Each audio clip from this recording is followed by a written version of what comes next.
और बुद्ध खोते चले जाते हैं। दूर हिमाच्छादित शिखर है, बादलों के पार।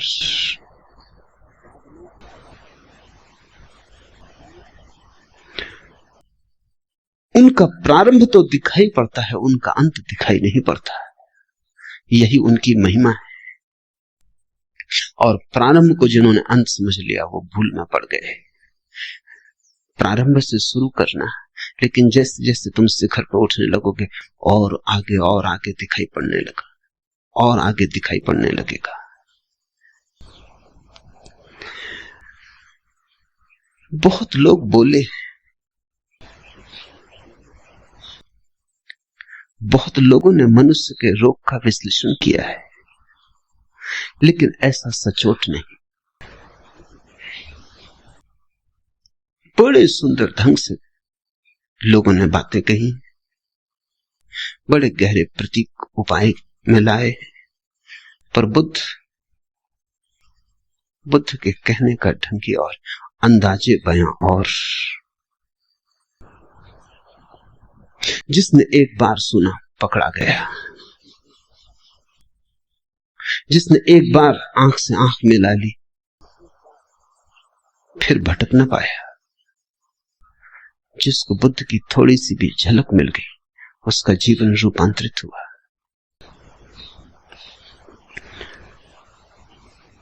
आज से 2500 वर्ष पूर्व जिस दिन बुद्ध का जन्म हुआ, घर में उत्सव मनाया जाता था। सम्राट के घर बेटा पैदा हुआ था, पूरी राजधानी सजी थी। रात भर लोगों ने दिए जलाए, नाचे, उत्सव का क्षण था। बूढ़े सम्राट के घर बेटा पैदा हुआ था। बड़े दिन की प्रतीक्षा पूरी हुई थी। बड़ी पुरानी अभिलाषा थी पूरे राज्य की। मालिक बूढ़ा होता जाता था और नए मालिक की कोई खबर न थी। इसलिए बुद्ध को सिद्धार्थ नाम दिया। सिद्धार्थ का अर्थ होता है अभिलाषा का पूरा हो जाना। पहले ही दिन जब द्वार पर बैंड बाजे बजते थे, शहनाई बजती थी, फूल बरसाए जाते थे महल में, चारों तरफ प्रसाद बंटता था, हिमालय से भागा हुआ एक वृद्ध तपस्वी द्वार पर खड़ा हुआ आकर। उसका नाम था असीता। सम्राट भी उसे सम्मान करता था और कभी असीता राजधानी नहीं आया था। जब कभी जाना था तो शुद्धोधन को, सम्राट को स्वयं उसके दर्शन करने जाना होता था। ऐसे बचपन के साथी थे। फिर शुद्धोधन सम्राट हो गया, बाजार की दुनिया में उलझ गया। असीता महातपस्वी हो गया, उसकी ख्याति दूर दिगंत तक फैल गई।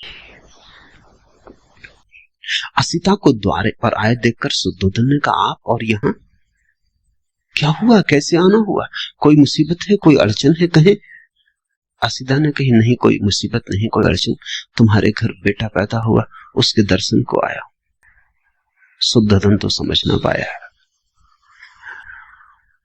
सौभाग्य की घड़ी थी ये कि असीता जैसा तपस्वी और बेटे के दर्शन को आया।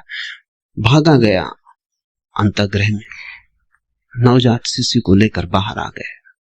असीता झुका और उसने शिशु के चरणों में सिर रख दिए और कहते हैं शिशु ने अपने पैर उसकी जटाओं में उलझा दिए। फिर तब से आदमी की जटाओं में बुद्ध के पैर उलझे। फिर आदमी छुटकारा नहीं पा सका और असीता हंसने लगा और रोने भी लगा। और शुद्धोधन ने पूछा कि शुभ घड़ी में आप रोते क्यों हैं? असीता ने कहा, ये तुम्हारे घर जो बेटा पैदा हुआ है ये कोई साधारण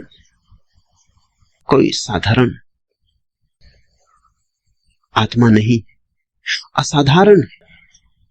कई सदियां बीत जाती, ये तुम्हारे लिए ही सिद्धार्थ नहीं है, ये अनंत अनंत लोगों के लिए सिद्धार्थ है। अनेकों की अभिलाषाएं इससे पूरी होंगी।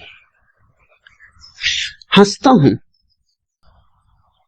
कि इसके दर्शन मिल गए, हंसता हूं, प्रसन्न हूं कि इसने मुझ बूढ़े की जटाओं में अपने पैर उलझा दिए। ये सौभाग्य का क्षण है। रोता इसलिए हूं कि जब ये कली खिलेगी फूल बनेगी, जब दिग दिगंत में इसकी सुवास उठेगी और इसकी सुवास की छाया में करोड़ों लोग राहत लेंगे, तब मैं न रहूंगा।